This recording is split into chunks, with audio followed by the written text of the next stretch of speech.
रायपुर से ही अगली बड़ी खबर है, जहां पर मुख्यमंत्री भूपेश बघेल का पूर्व सीएम रमन सिंह पर बिना नाम लिए निशाना साधा है। ट्वीट उन्होंने किया है। भूपेश ने कहा, 36,000 करोड़ के घोटाले के सूत्रधार जिनका दामाद फरार है, जिनके पुत्र का नाम पनामा पेपर्स में है, जिनकी धर्मपत्नी से लेकर कुक तक पर भ्रष्टाचार के संगीन आरोप हैं, वो हमें उपदेश ना दें।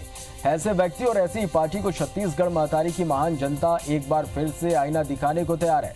तो भूपेश बघेल ने ट्वीट किया है इस वक्त।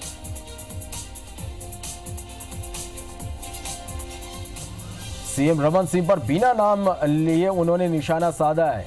भूपेश ने कहा कि 36,000 करोड़ के घोटाले के सूत्रधार जिनका दामाद फरार है, जिनके पुत्र का नाम पनामा पेपर्स में है, जिनकी धर्मपत्नी से लेकर कुक तक पर भ्रष्टाचार के संगीन आरोप है, वो हमें उपदेश ना दे। ऐसे व्यक्ति और ऐसी पार्टी को छत्तीसगढ़ महतारी की महान जनता एक बार फिर से आईना दिखाने को तैयार है।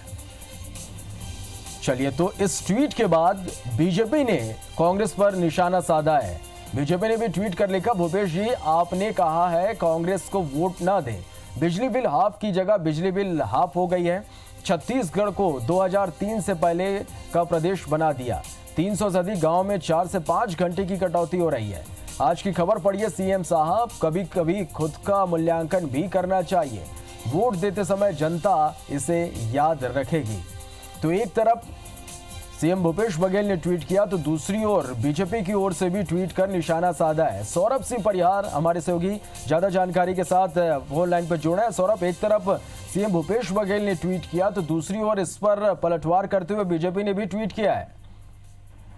बिल्कुल, देखिए श्रवण, आज मुख्यमंत्री भूपेश बघेल अपने ट्विटर अकाउंट से जो है 2 ट्वीट किए हैं। और पहला ट्वीट तो उन्होंने सीधा पूर्व मुख्यमंत्री डॉक्टर रमन सिंह पर बोला हमला। उन्होंने जो उनके परिवार पर तमाम आरोप लगे हैं उसको लेकर उन्होंने ट्वीट किया है। उन्होंने कहा है कि 36,000 करोड़ घोटाले के सूत्रधार, उन्होंने कहा है कि जिनके दामाद फरार हैं, जो पुनीत गुप्ता हैं, वो फरार हैं अभी, उसको लेकर। उसके अलावा जो सांसद अभिषेक सिंह का नाम जो है पनामा पेपर्स में आया था, वो आरोप लगाए थे कांग्रेस के द्वारा, तो उसको लेकर आरोप लगाया गया। फिर उसके बाद दूसरा ट्वीट जो है उन्होंने अभी कुछ देर पहले किया है कि जब कल डॉक्टर रमन सिंह जो है रायगढ़ लोकसभा के दौरे पर थे, तो उन्होंने जो है प्रधानमंत्री, कांग्रेस नेताओं द्वारा प्रधानमंत्री पर लगातार जो आरोप लगाए जा रहे हैं, तो उसको लेकर भी उन्होंने कहा। लालजीत राठिया जो रायगढ़ लोकसभा के प्रत्याशी हैं, उसे उन्होंने कहा था कि छोटा अवकाश वाला आदमी पहले अपने अवकाश देकर जो है किसी के ऊपर आरोप लगाए। प्रधानमंत्री पद जो है गरिमा का पद है, देश के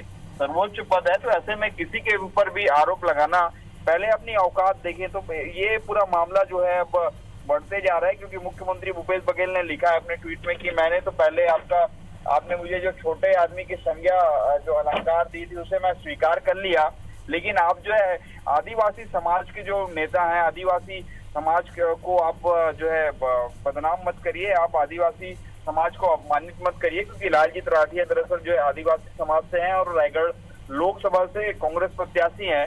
तो बिल्कुल आप देख सकते हैं कि जिस तरीके से ट्विटर वार हो रहा है, क्योंकि अब लोकसभा जो तीसरे और अंतिम चरण का चुनाव जो छत्तीसगढ़ में होना है वो महज कुछ घंटे ही बाकी हैं।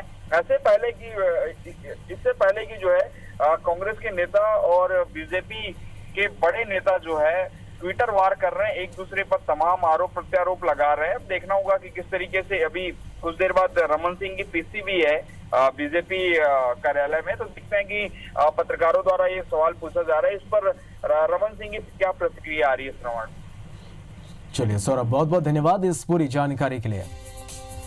चलिए, तो ट्विटर वार लगातार जारी है। एक तरफ सीएम भूपेश बघेल ने ट्वीट कर पूर्व सीएम पर निशाना साधा, तो वहीं दूसरी ओर बीजेपी ने भी ट्वीट कर सीएम पर निशाना साधा है।